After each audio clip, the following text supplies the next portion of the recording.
Esto es Bolivia Web TV, al alcance del mundo.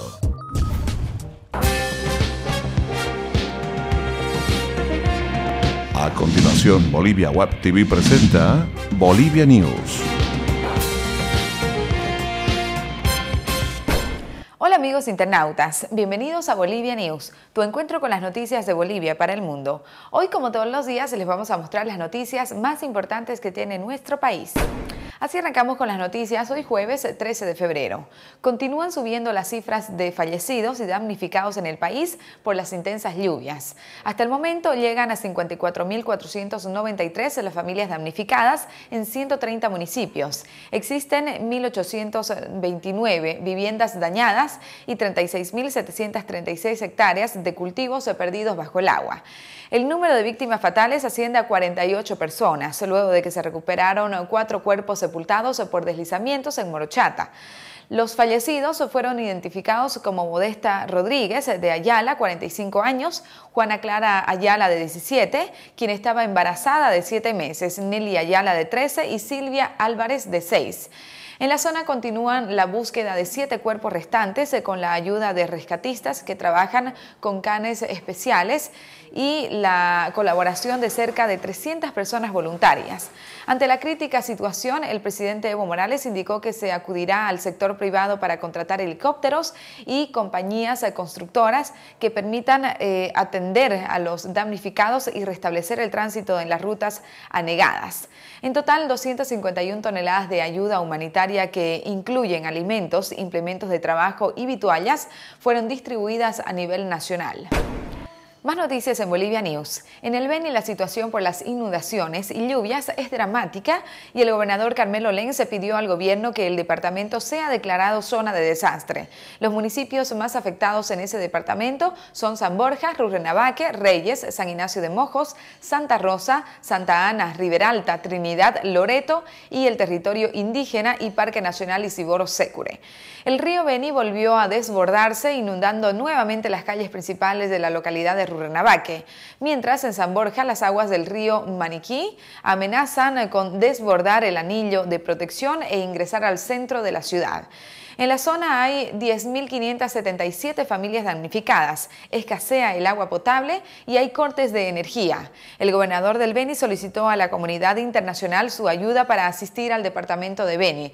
En La Paz, zona de Caranavi, se desbordaron los ríos Yara y Coroica y hay más de 700 familias afectadas, 126 casas destruidas, deslizamientos de tierra, calles anegadas y albergues colapsados por la cantidad de damnificados en el panorama que muestra, según informó el gobernador de La Paz, César Cocarico.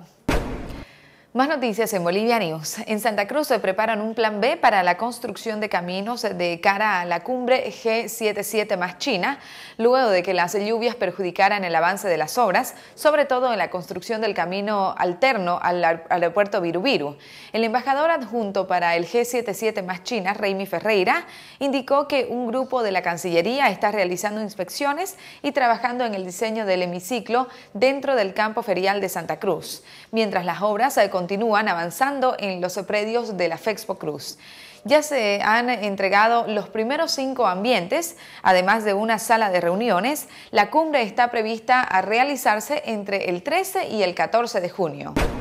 Más información. Yacimientos Petrolíferos Fiscales Bolivianos enviará desde el sábado 2,24 millones de metros cúbicos por día de gas natural con destino a la termoeléctrica de Cuiabá, Brasil, informó la agencia de noticias de la estatal petrolera. El contrato tiene una vigencia de 20 días, en los cuales se analizarán las condiciones específicas para la firma de un contrato ininterrumpible de mayor plazo, indicó Mauricio Marañón, gerente nacional de comercialización de la YPFB.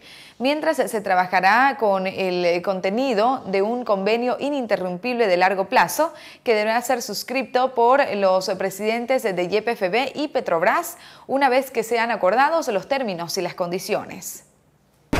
Más noticias. Fiscal demora la orden de aprehensión contra Sosa. La aparición del exfiscal Marcelo Sosa en La Paz y la negativa de reconocer la jurisdicción cruceña para investigarlo por supuestos delitos derivados de haber recibido presuntos sobornos para dejar en libertad a acusados en el caso Rocha ha paralizado el caso en manos del fiscal anticorrupción Ángel Álvarez, quien ayer no había librado orden de aprehensión contra la ex autoridad y tampoco citado a 9 empresarios que aparentemente fueron extorsionados. Álvarez dijo ayer en la tarde que continúa aguardando por tercer día consecutivo el informe del policía paceño que fue a notificar a la casa al exfiscal Sosa y que colocó un cedulón porque no lo encontró. El cedulón es un documento de notificación que se pega en un lugar visible del domicilio del buscado y de esa forma se da por hecho el aviso, en este caso, que debería haberse presentado a declarar a la Fiscalía de Santa Cruz el pasado viernes. Sosa dijo este miércoles en La Paz que no fue notificado legalmente, pues le dejaron la citación en un lugar donde vivía antes y volvió a decir que como la senadora Carmen Eva González lo denunció por el mismo caso en La Paz, es en esa jurisdicción donde debería ser investigado. A continuación les presentamos nuestros datos económicos. Cotización del dólar para la compra 6.86, para la venta 6.96. El euro se cotiza en 9.35, el yen se cotiza en 0.06. Tiempo de deportes en Bolivia News.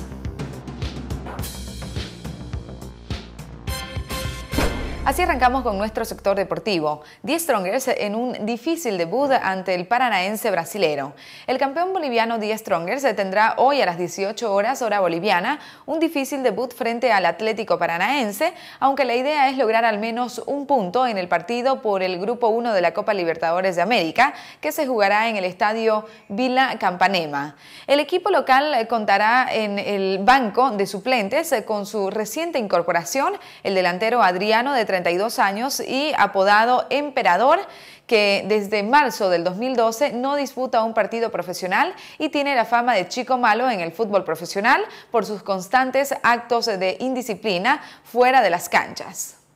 Y en el otro partido de la Copa Libertadores de América, el Emelec y Bolívar se enfrentan en Ecuador en partido clave. El campeón ecuatoriano Emelec abrirá hoy a las 22 horas con 30 minutos hora boliviana frente al Bolívar su participación en el Grupo 7 de la Copa Libertadores de América.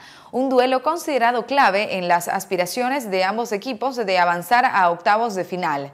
El conjunto eléctrico parte con la obligación de imponerse de local ante un rival cuyo técnico, el argentino-boliviano Gustavo Quinteros, cree conocer bastante bien tras dirigir a Bolívar en 2009. Emelec, que marcha invicto en el torneo ecuatoriano, se empeñará en sumar en su estreno. Para los bolivianos se trata de un grupo en el que no habrá mayor margen de error. El hecho de que Gustavo Quinteros conozca a varios futbolistas de la academia y sepa cómo se para el equipo en la cancha no significa nada porque en el fútbol los encuentros hay que jugarlos, dijo el técnico visitante Vladimir Soria.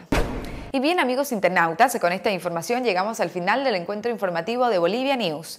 Muchas gracias por haber estado con nosotros. No se olviden de enviarnos sus comentarios a Facebook, Twitter y YouTube, que son muy importantes para nosotros. Y no se olviden de suscribirse al primer canal de televisión online de Bolivia, Bolivia Web TV, al alcance del mundo. Hasta pronto.